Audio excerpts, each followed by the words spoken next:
Sampurasun, ketemu lagi dengan saya Herman Jambek. Kali ini saya akan membahas tentang apa itu wahyu. Apa itu wahyu? Tapi sebelumnya, seperti biasa, yuk mari kita ngopi. Ngobrol perihal iman, ngobrol perihal Islam.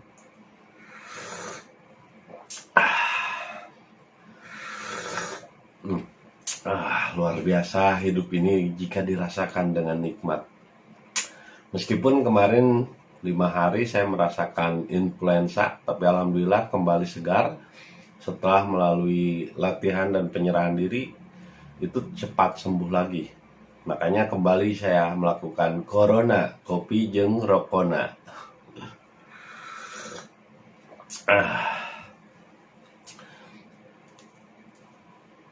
Banyak orang yang berbicara tentang wahyu, seolah dia tahu wahyu itu apa. Dan banyak orang yang, apa itu sebetulnya wahyu itu sih? Gitu. Dan akhirnya pendapat orang-orang di zaman sekarang menganggap bahwa wahyu itu adalah sesuatu yang terlahir dari kitab yang mereka yakini. Baik itu umat beragama Kristen, baik itu umat yang beragama Islam, kitab Al-Quran dianggap sebagai wahyu, Kristen kitab Injil dianggap sebagai wahyu, ataupun kitab di agama-agama lain yang dianggap itu merupakan wahyu. Nah, perlu diperjelas lagi seperti apa sebetulnya wahyu itu. Jelas wahyu itu adalah sesuatu yang datang dari Tuhan secara langsung. Tapi bukan sesuatu yang keluar dari diri. Jadi apabila ia udah keluar dari diri, maka sudah bukan lagi wahyu. Jadi wahyu itu bukan sesuatu yang keluar dari dirinya. Sesuatu yang menggetarkan yang ada di dalam diri. Wajilat kulubuhum, menggetarkan kolbunya. Kolbu itu sebetulnya bukan hati ya, tapi ya kelenjar pineal. Kolbu itu sebetulnya DNA, kelenjar pineal yang menggetarkan kolbu, menggetarkan kelenjar pineal sehingga menjadi cahaya. Jadi kolbu di situ sebetulnya kelenjar pineal, karena kelenjar pineal itu kan bergetar. Apabila bergetar, menerima getaran dari dalam, ketika dia bergetar, dia akan berubah menjadi cahaya dan menjadi media informasi bagi pikiran. Tapi ketika keluar berupa ucapan, berupa kata-kata dan tulisan, itu bukan lagi wahyu. Jadi bahkan yang disebut dengan uswah atau contoh, ketika Nabi Isa melakukan perbuatan baik pada orang, Nabi Muhammad berbuat, itu bukan lagi wahyu, itu namanya rahmat. Makanya rahmatan lil alamin.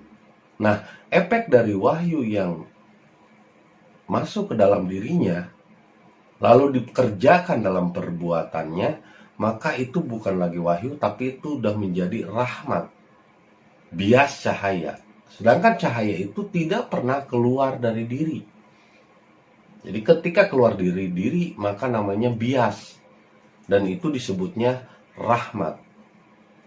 Jadi apapun yang ditulis, yang dicatat orang adalah tentang rahmat-rahmat yang dilakukan oleh Nabi Muhammad, lalu dicetak dalam sebuah buku dan diberi nama Al-Quran.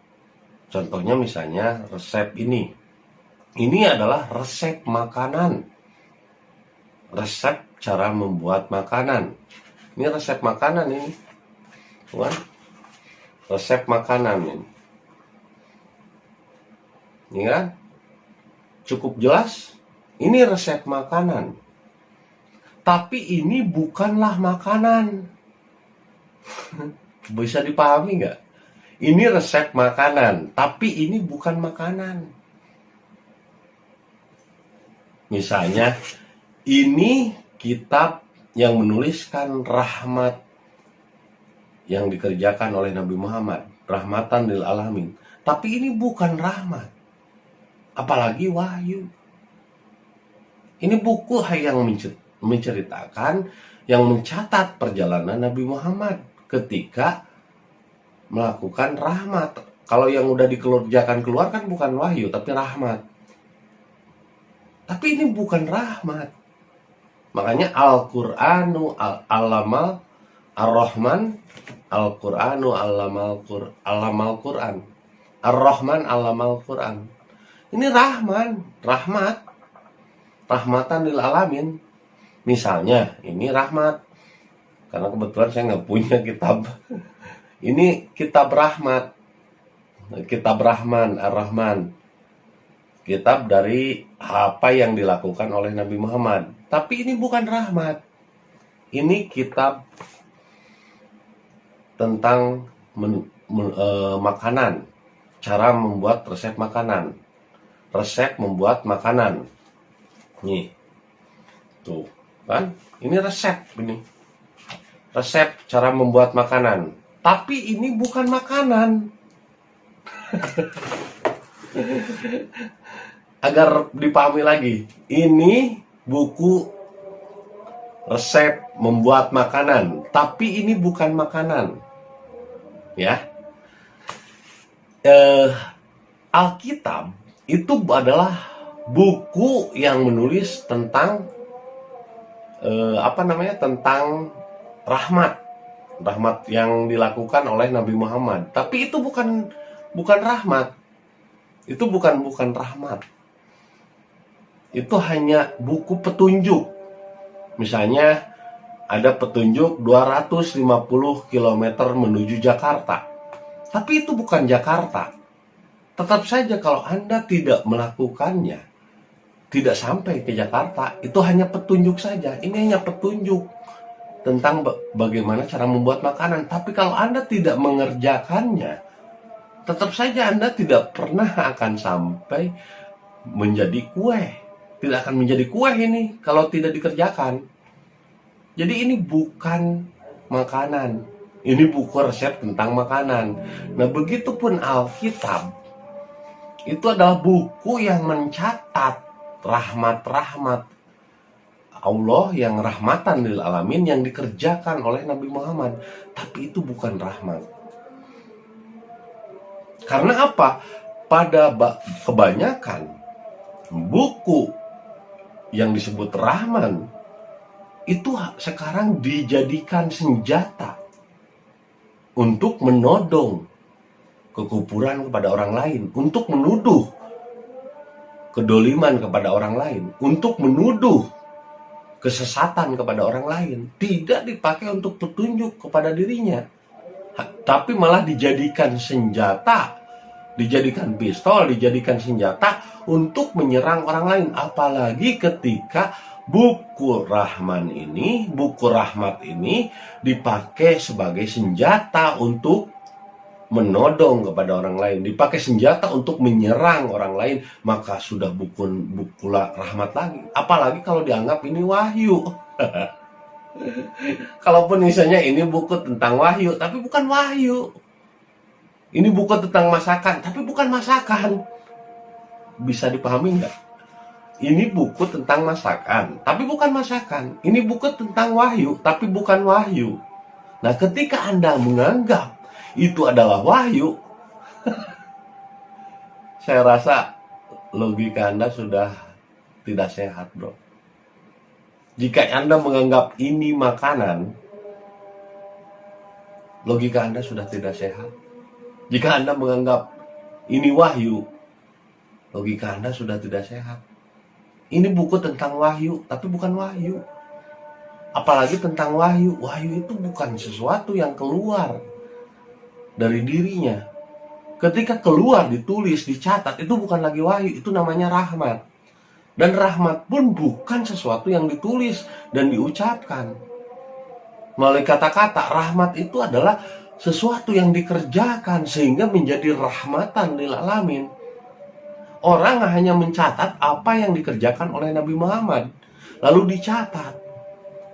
diabadikan di dalam sebuah buku. Jelas bukan wahyu dan bukan pula rahmat. Ini hanya buku yang menulis tentang rahmat. Makanya Ar-Rahman Allamal Quran.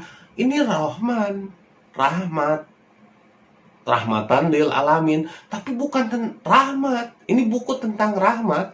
Ini buku yang mencatat tentang rahmat, tapi bukan rahmatan lil alamin. Kalau nggak dikerjakan, tetap aja tidak akan menjadi rahmat. Kalau tidak dikerjakan, tetap aja tidak akan menjadi rahmatan lil alamin. Karena ini hanya buku petunjuk menuju rahmat. Bukan rahmatnya itu sendiri. Ini cuman buku rahmat, ini cuman buku masakan, tapi bukan masakan. Ini cuman buku tentang rahmat, tapi bukan rahmat. Apalagi dianggap ini wahyu. Luar biasa kejahilian yang terjadi di abad ini. Itulah fitnah yang terjadi di abad ini. Jadi yang sering dikatakan fitnah dajjal itu apa sih sebetulnya? Menganggap buku ini sebagai wahyu, menganggap kitab masakan ini sebagai masakan. Padahal ini cuma kitab petunjuk. Kalau nggak dikerjakan nggak akan jadi kue. Ini kan cuma petunjuk. Lah kalau nggak dikerjakan jadi kue, nggak akan. Ini kan cuma petunjuk, cuma gambar, cuma simbol, cuma gambaran aja. Tapi bukan wahyu. Tapi bukan masakan ini. Wahyu itu adalah sesuatu yang menggetarkan di dalam dirinya. Cahaya yang ada di dalam diri setiap manusia. Dan setiap manusia memiliki cahaya itu, disebut Nur Muhammad. Tapi kalau tidak dikerjakan, tidak akan menjadi rahmatan lil alamin. Ini pun kita masakan, kalau nggak dikerjakan, nggak akan jadi masakan, bro. Ini buku masakan, tapi bukan masakan. Ini buku yang menulis tentang kitab yang menulis tentang rahmat yang diterima, yang dilakukan oleh Nabi Muhammad. Jadi kalau misalnya wahyu itu kan dari dalam, kalau dikeluarkan jadi suatu tindakan berbuat baik kepada orang, sedekah, terus berkurban untuk orang lain, terus dia kasih sayang sama siapapun, itu adalah rahmat. Efek bias dari wahyu yang diterima oleh dirinya.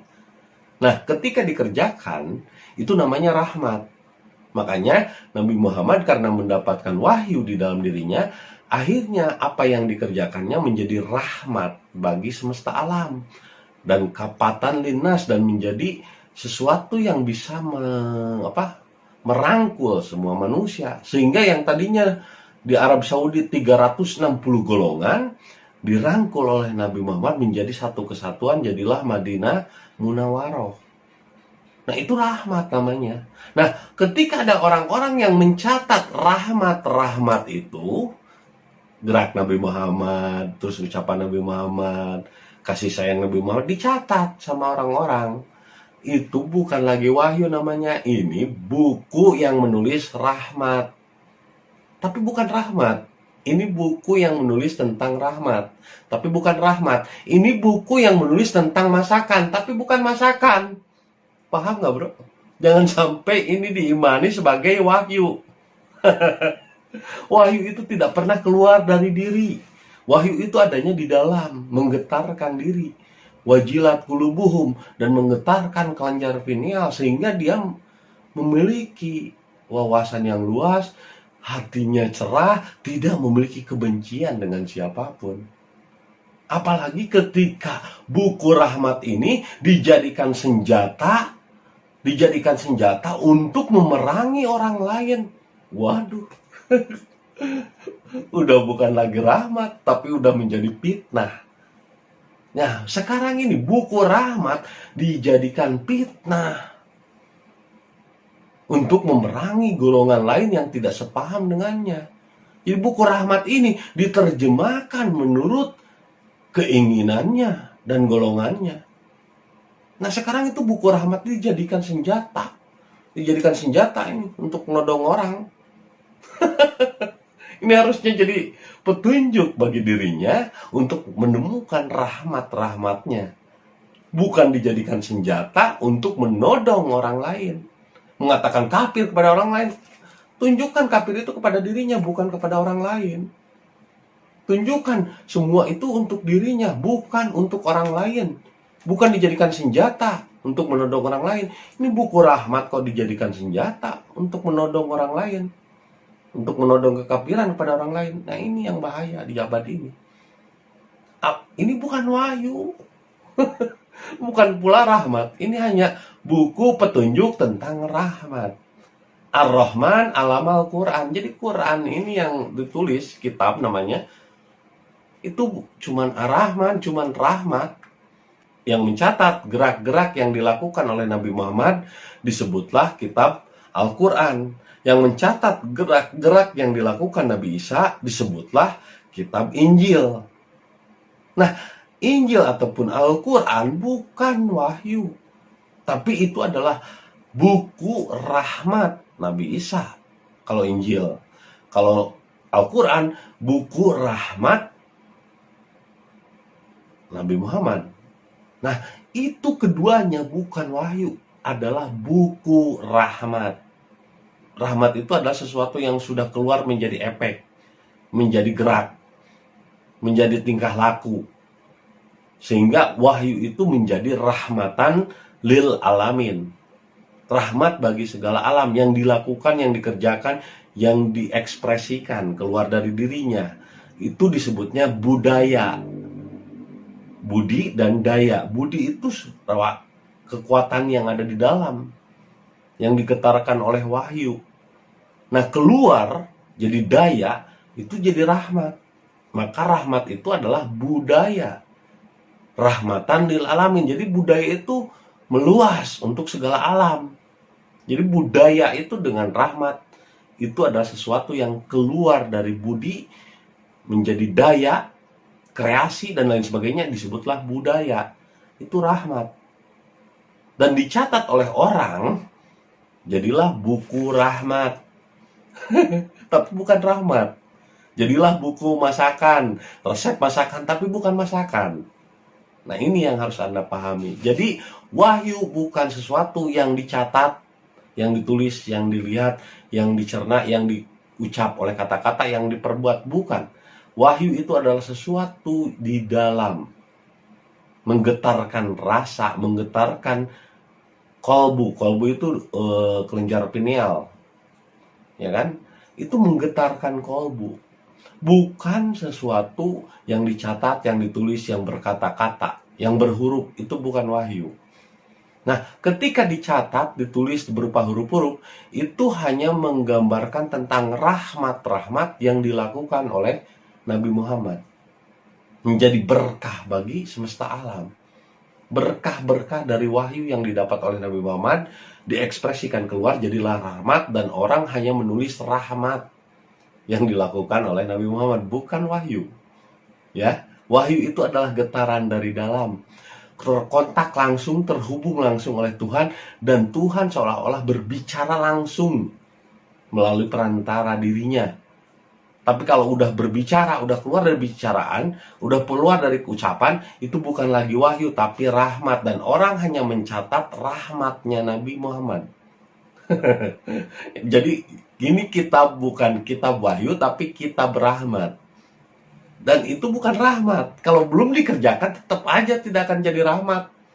Bagi dirinya, tidak akan jadi rahmat bagi semesta alam. Akan menjadi rahmat bagi dirinya dan rahmat bagi semesta alam jika dikerjakan, bro. 250 km menuju Jakarta, itu akan nyampe ke Jakartanya kalau dikerjakan.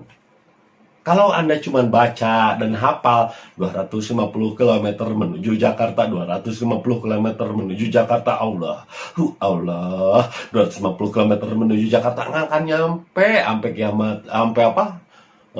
Istilahnya 5.000 tahun juga. Nah, gambaran tentang neraka pun sebetulnya gambaran tentang dunia. Kan Adam itu asalnya di surga, di alam rahim, lalu diusir dari surga. Nah, lawan surga berarti apa? neraka. Nah, lahirnya kemana? Ke dunia. Berarti dunia ini neraka, bro.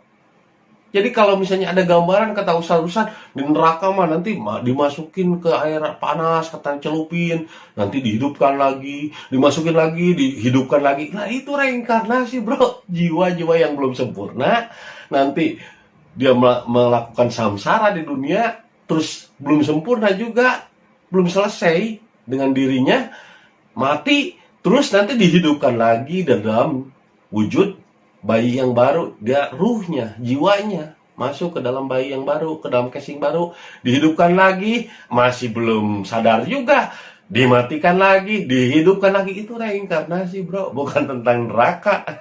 Ngayal mulu sih. Neraka itu bukan sesuatu di luar, tapi di dunia ini. Begitupun surga. Surga itu bukan sesuatu tempat setelah kematian, tapi surga itu apa yang Anda rasakan di dalam dirimu. Dunia sesuatu di luar dirimu, akhirat adalah sesuatu yang kamu rasakan. Jika kamu merasa tenang, bahagia, itulah surga. Kalau kamu ketika membaca rahmat, ngapalin rahmat mulu, tapi pikiranmu gak tenang, hatimu gelisah, selalu iri dengki, bahkan menjadikan kitab rahmat itu senjata untuk memerangi orang lain, berarti hatimu neraka meskipun kamu pegang kitab rahmat. Itu bukan wahyu, bro. Itu rahmat. Kitab rahmat, bukan wahyu. Kitab rahmat juga bukan rahmat. Kalau belum dikerjakan, tetap saja dia tidak akan menjadi rahmat bagi dirinya dan orang lain. Tidak akan menjadi rahmat bagi dirinya dan alam semesta. Kalau belum dikerjakan, tetap aja ini harus dikerjakan. Ini kitab tentang menu cara membuat kue. Kalau nggak dikerjakan, tetap aja tidak akan jadi kue. Ini bukan kue, bro. Menu cara membuat kue, ini bukan kue. Ini kitab tentang rahmat. Tapi ini bukan rahmat. Apalagi dia sangka ini wahyu. Kebangetan. Wahyu itu bukan sesuatu yang ditulis, diucap, di kata-kata. Wahyu itu sesuatu yang di dalam, yang dirasakan, yang bergetar ke dalam hati kita, sehingga kita merasa tenang, damai, tidak membenci orang lain. Jika kita membenci orang lain, berarti kita membenci Tuhan. Karena semua orang diciptakan oleh Tuhan, makhluknya diciptakan oleh Tuhan. Ketika kita membenci orang lain, berarti kita membenci Tuhan. Karena semuanya makhluk yang ada di alam semesta diciptakan oleh Tuhan. Jadi janganlah mengajarkan kebencian dengan memakai kitab rahman, kitab rahmat. Jadi kitab rahmat ini jangan dipakai untuk menodong, untuk memerangi, untuk membenci orang lain. Karena kalau Anda memakai kitab ini untuk membenci orang lain, jelas ini akan menjadi fitnah bagi Allah dan Nabi. Jadi sekarang banyak orang menjadikan kitab Rahman sebagai fitnah kepada Allah dan Nabi-Nya. Menggunakan kitab Rahman sebagai sebagai fitnah kepada Allah dan Nabi-Nya. Janganlah kau gunakan kitab Rahman sebagai fitnah kepada Allah dan Nabi-Nya. Dan itu bukan wahyu. Wahyu itu adalah sesuatu yang menggetarkan rasa di dalam dirimu sehingga kamu menjadi tenang, damai, penuh cinta kasih, tidak membenci siapapun. Karena kita dilahirkan dengan kasih sayang. Tuhan menciptakan semesta dengan kasih sayang. Kalau Anda membenci perbedaan, berarti Anda membenci Tuhan. Maka tebarkanlah cinta kasih. Itu saja yang bisa saya sampaikan. Semoga menjadi inspirasi dan hidayah bagi kita semua. Terima kasih atas kesetiaannya menonton video saya. Sampurasun. Dan jangan lupa, kopi ketika otak perlu inspirasi.